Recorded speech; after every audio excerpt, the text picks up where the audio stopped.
দর্শক, নিউজ টেনের পক্ষ থেকে সবাইকে স্বাগতম। আমি মহাশূন্য সঞ্জয়। আমি এখন আছি গলাচিপার উপজেলার ইছাদি খেয়াঘাটে।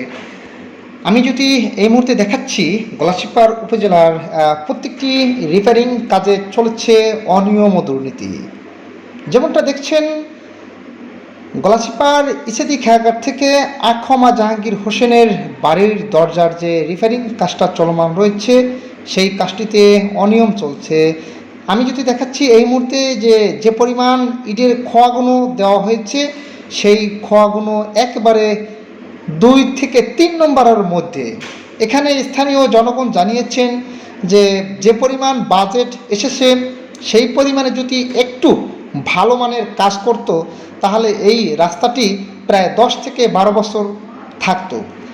কোনো রকম রাস্তা করে যায়, তার মধ্য দিয়েই কিন্তু 2-1 বছরের মধ্যেই সেই রাস্তা আবার শেষ হয়ে যায়।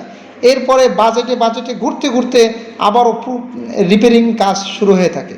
এবং কিছুদিন আগে দেখেছেন, আমখালা যে একটি রাস্তা রয়েছে, সেই আমখালা থেকে যে নোমরহাট বাজার রয়েছে, সেই রাস্তাটি তো অনিয়ম ও দুর্নীতি ধরা পড়েছে, যেমনটা দেখছেন সরাসরি।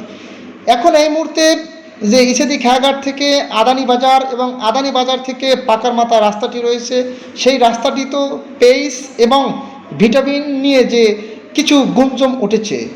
গলাচিপার ইঞ্জিনিয়ার মহোদয়কে বিশেষ বার্তা জানিয়েছেন এলাকার জনগণ, যাতে এই যে জনসড়কের রাস্তাটি সুন্দর ও ভালো হয়, সেটাই কামনা করেছেন গলাচিপা উপজেলাবাসী।